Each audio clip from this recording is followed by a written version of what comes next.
Ladies and gentlemen, live from the loo, here's your host, Charlie Worsham. Good evening, everybody, and welcome to Live from the Loo. I'm your host, Charlie Worsham.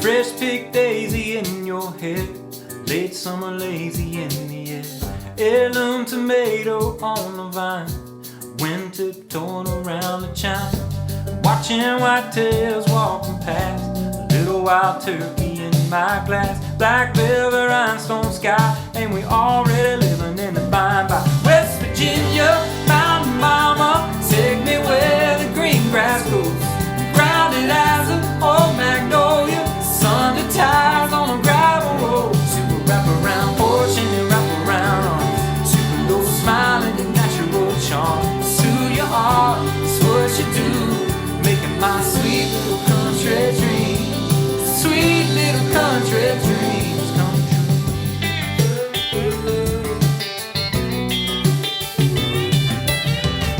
So wrap my flannel around your shoulder, baby, will you be my Jesse Coulter? I don't want nothing in between, like North Carolina and Tennessee.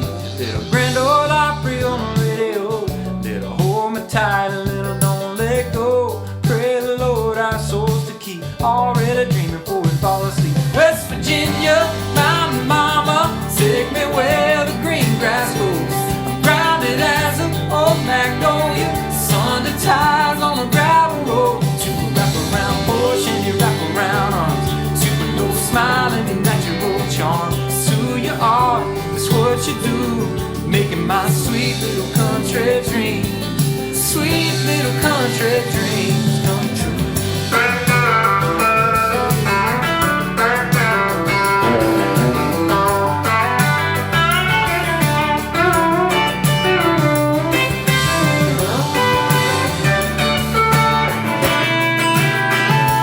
West Virginia, take me all the way back home. I'm grounded as an old magnolia, sun to ties on a gravel road. To a wraparound porch and you wrap around arms, to a low smiling and natural charm. To your art, living proof, baby, that sweet little country dreams, sweet little country dreams come true. Your sweet little country dreams come true. Sweet little country dreams come true.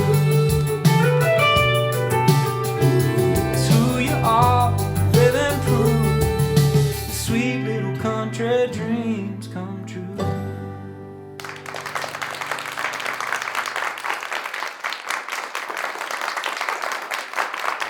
Well, hey everybody! Welcome back to Live from the Loo. It's been quite a minute since we've done an episode for y'all. I'm so happy to be back on your screens at home. Hope quarantine's going well for you. That song you just heard me sing is a song called Sweet Little Country Dreams, and singing on it with me is my friend Wendy Moten. And guess what? Since our last episode of Live from the Loo, I got a radio show, and Wendy's going to be my special guest on Tuesday, August 4th on the next edition of that radio show. It's called the Air Castle Community Hour, and you can listen to it on 650 AM WSM and WSMonline.com. Well, we have a fantastic show in store for you tonight. My special guest is none other than Mr. John Oates. But first, it's time for the Pick of the Week. Pick of the Week. This week's Pick of the Week is the humble face mask. You see, face masks aren't political at all. They're just common sense. Anytime we're talking, singing along at a concert, or if we cough or sneeze, we're spreading particles into the air. And if we're infected by something like COVID-19, we may be contagious. And certain viruses like COVID-19 can lie dormant in our system for quite some time before we show any symptoms, which is why the face mask is the easiest and best way to slow and prevent the spread of the virus. I'd like to share with you a visual demonstration that I saw from Bill Nye the Science Guy. You see, without a face mask, I can blow that candle out like it's nothing. But with a face mask, check this one out. My father-in-law, Tom, got me this.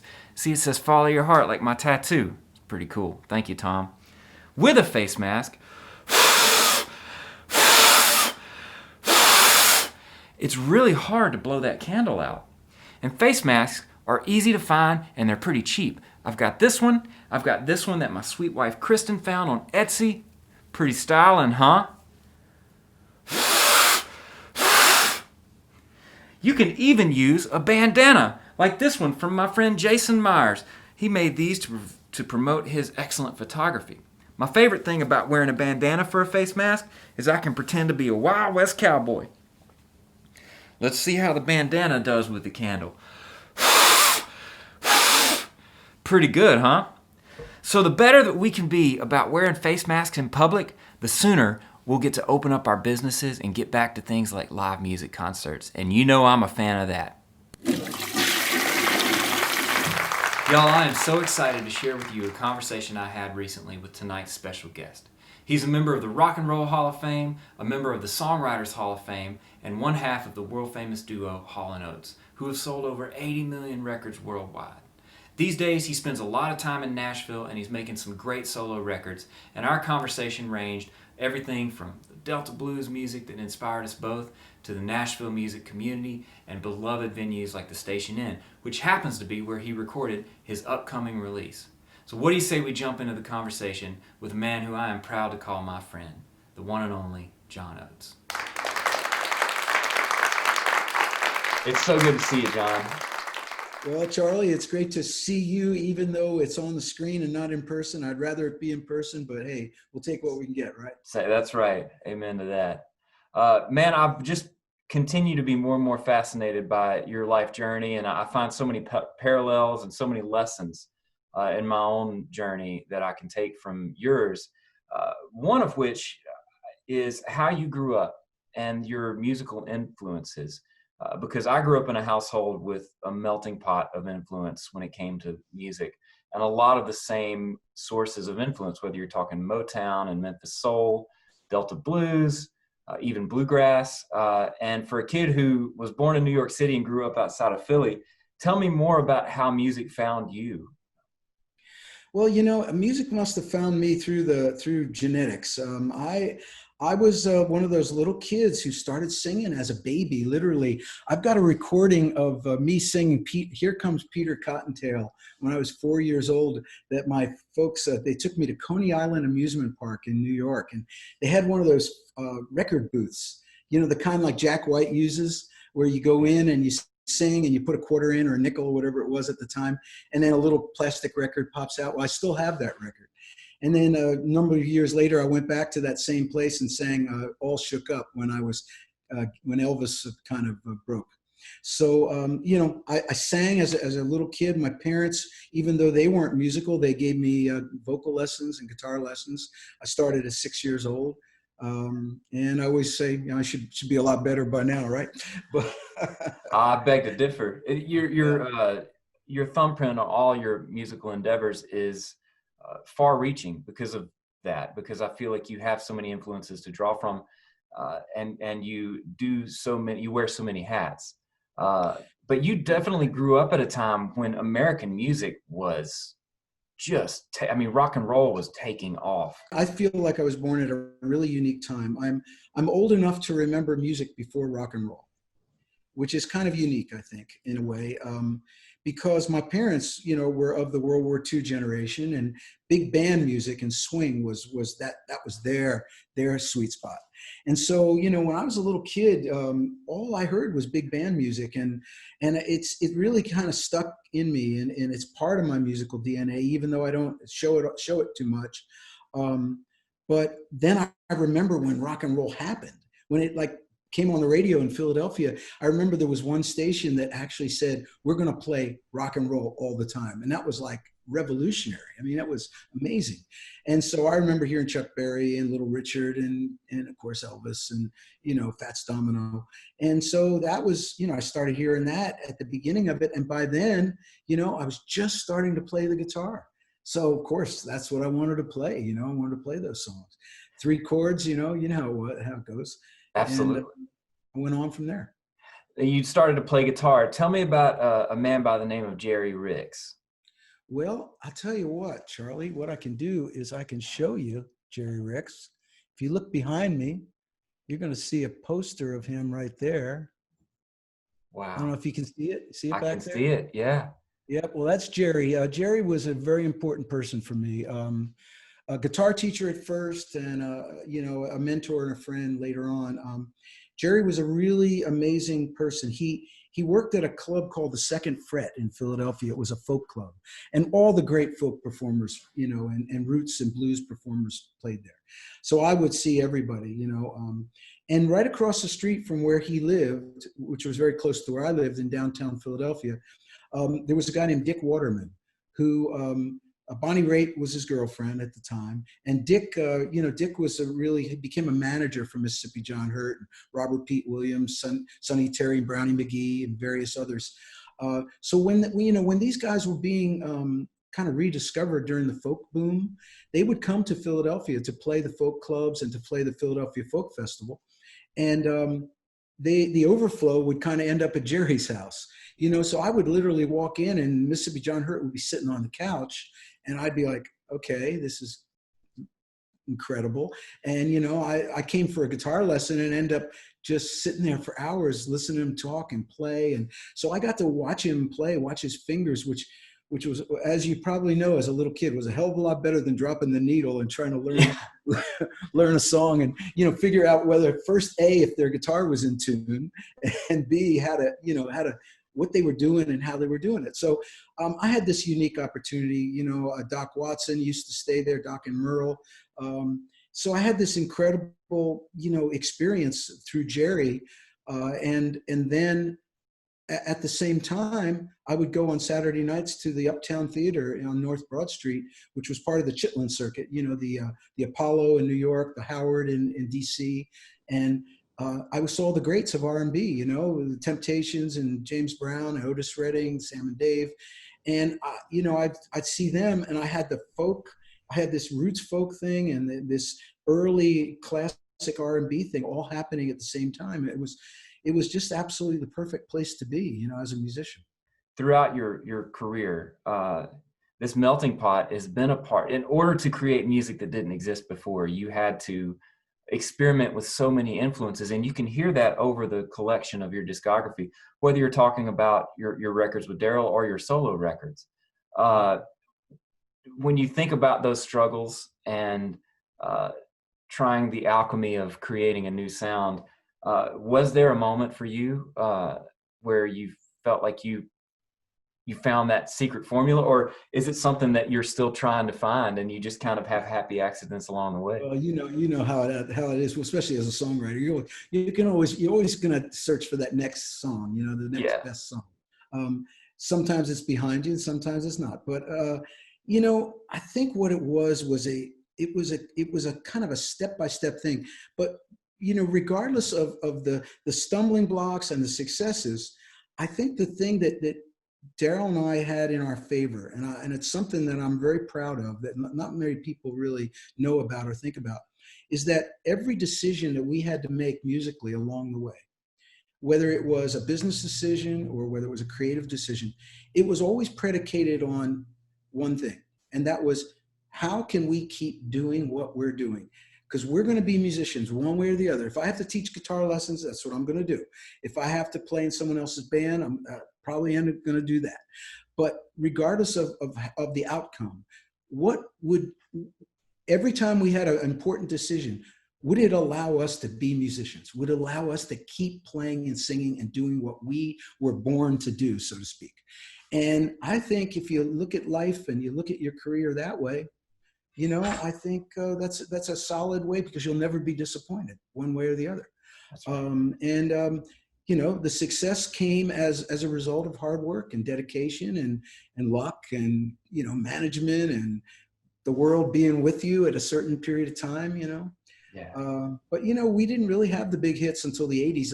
Everyone thinks that we started in the 80s, I guess. A lot of the casual fans do. Of course, the hardcore fans know the difference. But the whole decade of the 70s was experimentation, trying different things, and finally coming to the realization that we should just produce ourselves, play in the studio with our road band, as opposed to hiring studio musicians, regardless, even though the studio musicians we got to play with over the years were the best in the world. It was something about this, the synergy and the connection of a band that allowed us to bring our songs to life. You know what? I don't know if you've ever seen this, but I thought you'd enjoy this. I got Mississippi John Hurt's guitar. No way! I got the guitar that he played at Newport in 1963. So this guitar, when Mississippi John died, this guitar was given to Jerry Ricks. And Jerry had it, and when Daryl and I were recording our first 2 albums in New York, I wanted Jerry to play on a couple tracks. So he said, do you want me to bring the John Hurt guitar? And I said, yeah. So this is the guitar I'm playing on the Abandoned Luncheonette and the Whole Oates album. I'm actually playing this exact guitar. On all the songs, on She's Gone, and LA Turn Around. Any acoustic guitar that you hear on those 2 albums is this guitar. So, so a very good friend found this. What happened was Jerry was very dissatisfied with things were going on in America at the time, in the 70s. And he wanted to move to Europe, and he never actually came back. But before he left, he went to Denver, and he was working there a little bit, taught some guitar lessons, and he sold the guitar for money to go to Europe. So the guitar remained in a collection in Denver since the mid-70s. And then I found it, and I've managed to be able to buy it. So it's pretty cool. I mean, it's funny, when I got the guitar, there's a guy named Harry Tuft who owns the Denver Folklore Center, and he had the guitar, and he's the one that put it up for sale for the estate. And he told me a funny story. He said every time someone would pick up the guitar, the first thing they would do was play.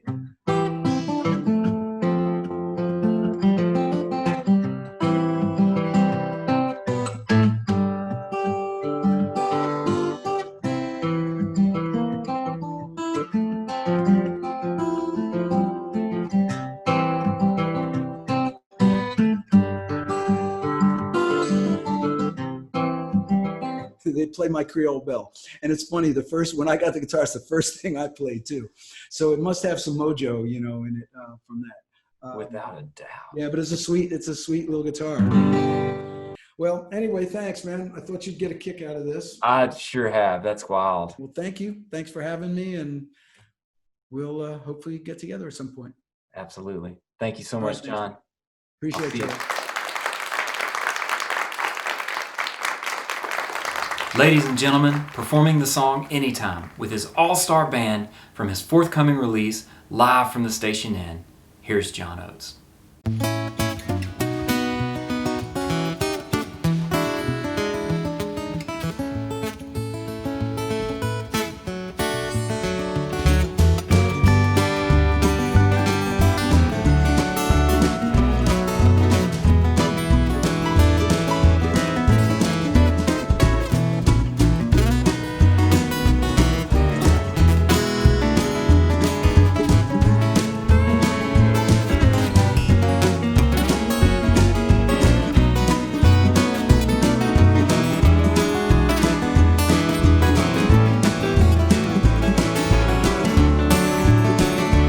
Anytime you're feeling lonely, anytime you're feeling blue, anytime you feel downhearted, that will prove my love for you is true.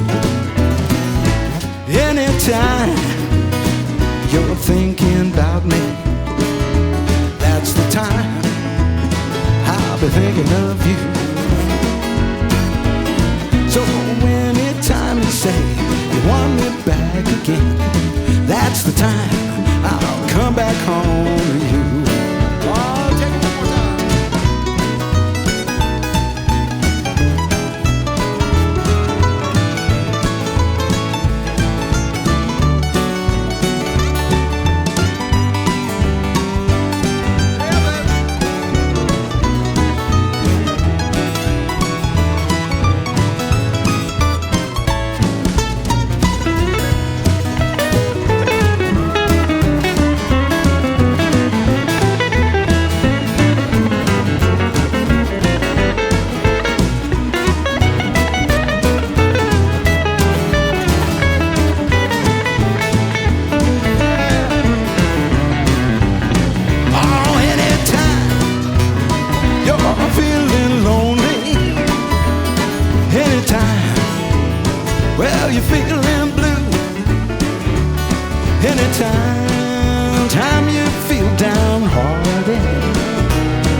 I'll be thinking of you. So anytime you say you want me back again, that's the time I'll come back home to you. So anytime you say you want me back again, that's the time I'll come back home to you.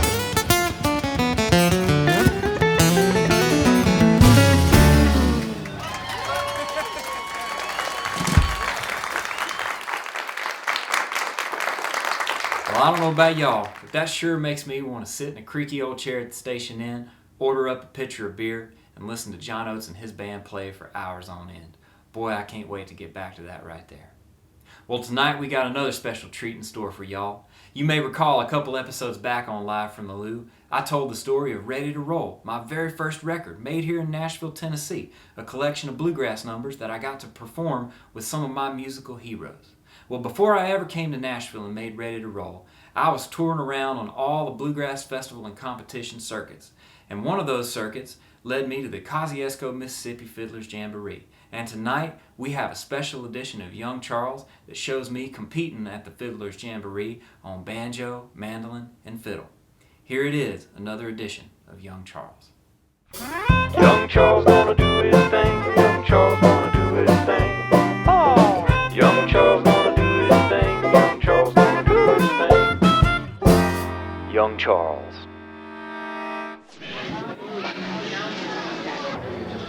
But right now, we're going to bring old Charlie up.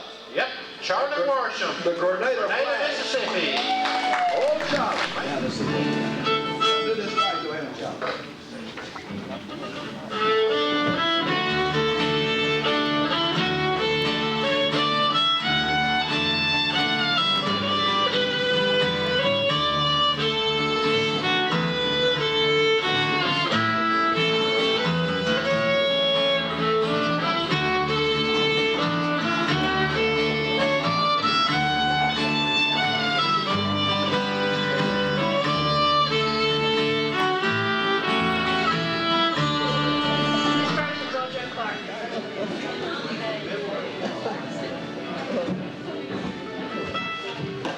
Get him, Charlie.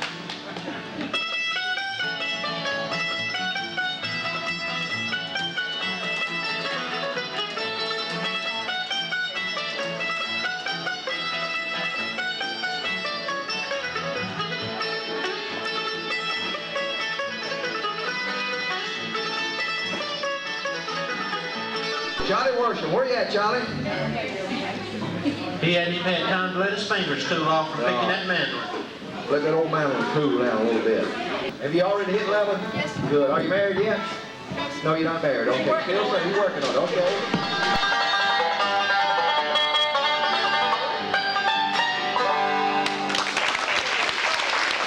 He's in Nashville picking regular. He's a star up there. You know, it seemed like a few years ago I want to share this with you. Back in the 60s, we had a jamboree here called the BK Jamboree, and Carl was about 11 years old, standing about where you stand, and his brother and sister and niece is in the audience. You know that? Yeah, they're out there, and we're glad to have y'all. But it seemed like only a few years ago that Carl was right there, and he was picking, and I know you're going to be there one day if you keep practicing playing. Let's give him a big hand. Young Charles gonna do his thing. Young Charles gonna do his thing. Oh, Young Charles gonna do his thing. Young Charles gonna do his thing. Young Charles.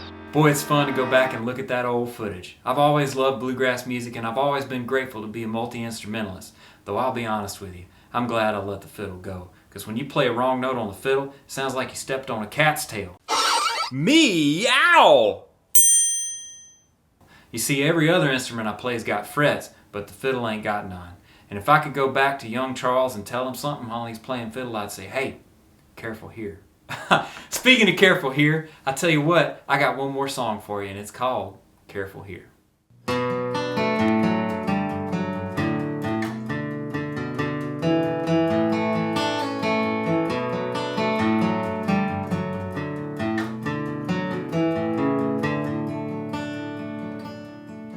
You're the last of your kind, way behind for being 17. And getting this close with nowhere to go is just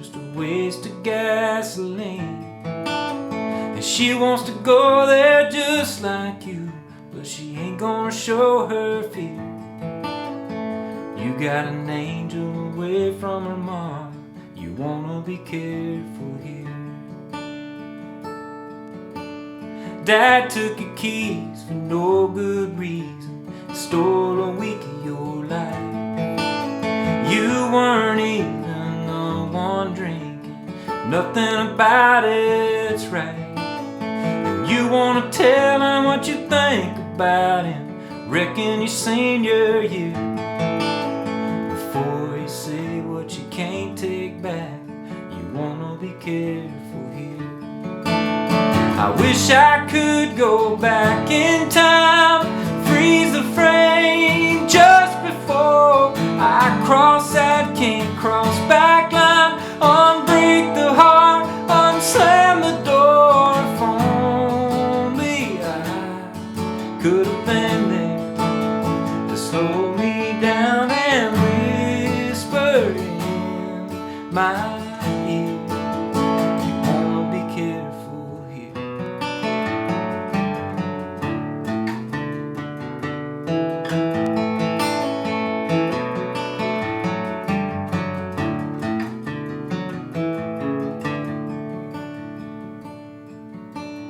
Now you don't mean what you ain't said yet, but it's sitting on the tip of your tongue. Everything hinges on what happens next. Might be best to lose this one. Cause what good is winning one fight gonna do if your sweetheart disappears? You know she's the one who was made for you, and you'd do anything to dry those tears. Be careful here. You live and learn, you crash and you burn, and I've had plenty of that. I think I got it from here out, but I'd love to have it from here back. Yeah, I wish I could go back in time, freeze the frame just before I cross that can't cross back. Unbreak the heart, unslam the door. If only I could have been there to slow me down and whisper in my ear, you wanna be careful here.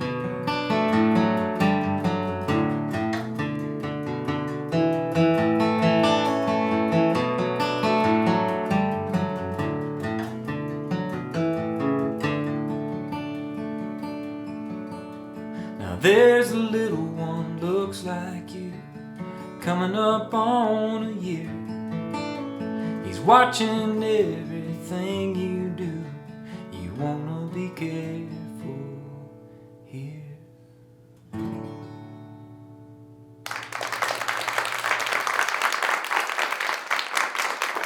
Well, that's it for the show tonight. Once again, I want to thank John Oates for being our special guest.